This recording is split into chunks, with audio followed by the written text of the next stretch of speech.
ಆತ್ಮೀಯ H16 news ವೀಕ್ಷಕರೇ, ನಾನು ನಿಮ್ಮ MI ಅಥವಾ ಮಲ್ಲಪ್ಪ ಜೋತಾವರ್. ಆತ್ಮೀಯರೇ, ಅಂತಾರಾಷ್ಟ್ರೀಯವಾಗಿ ಮೋದಿಯವರು ಸೋತಿದ್ದಾರ? ದೊಡ್ಡ ಪ್ರಶ್ನೆ ಇವತ್ತು. ಯಾವ ನೆಹರೂನ ಬಗ್ಗೆ ಟೀಕಾ ಮಾಡ್ತಾ ಇದ್ದಾರೆ. ಒಂದು ಕಾಲಕ್ಕೆ ನೆಹರು ಅವರು ವಿಶ್ವದ ಒಬ್ಬ ಶ್ರೇಷ್ಠ ನಾಯಕರಾಗಿ ಹೊರಹೊಮ್ಮಿದ್ರು. ಅದರಲ್ಲೂ ಅಂತಾರಾಷ್ಟ್ರೀಯ ಮಟ್ಟದಲ್ಲಿ ಅವ್ರ ಮಾತುಗಳು ನಡೀತಾ ಇದ್ದವು. ಒಂದು ಕಡೆ ಅಮೇರಿಕಾ, ಇನ್ನೊಂದು ಕಡೆ USSR, ಇವತ್ತು ರಷ್ಯಾ ಅಂತ ಕರಿತೀವಿ.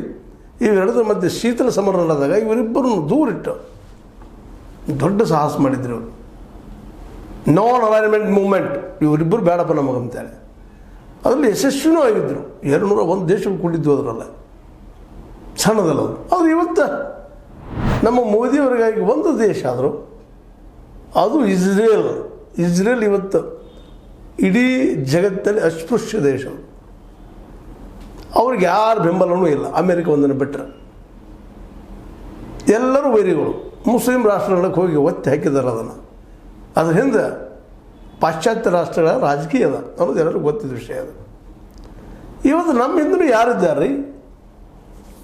ಮೋದಿಯವ್ರು ಬಂದ ಮೇಲೆ ಸಾರ್ಕ್ ಹೋಯ್ತು. ಅದು ಬಂದಮೇಲೆ ಇವರು ನಾನ್ ಅಲೈನ್ಮೆಂಟ್ ಮೂವ್ಮೆಂಟನ್ನು ಮೂರಿಗೆ ಒತ್ತಿಬಿಟ್ರು. ಚೈನಾ ಜೊತೆಗೆ ಜೋಲಾನಲ್ಲಿ ತೂಗಿಕೊಂಡು ದೋಸ್ತಿ ಮಾಡಲಿಕ್ಕೆ ಪ್ರಯತ್ನ ಮಾಡಿದ್ರು. ಇವತ್ತು ಅವ್ರು ದೊಡ್ಡ ವೈರಿಯಾಗಿದ್ದಾರೆ. ಇವತ್ತು ಚೈನಾದ ಕ್ಸಿ ಜಿನ್ಪಿಂಗ್ ಯಾವ ದೇಶದ ಪರವಾಗಿ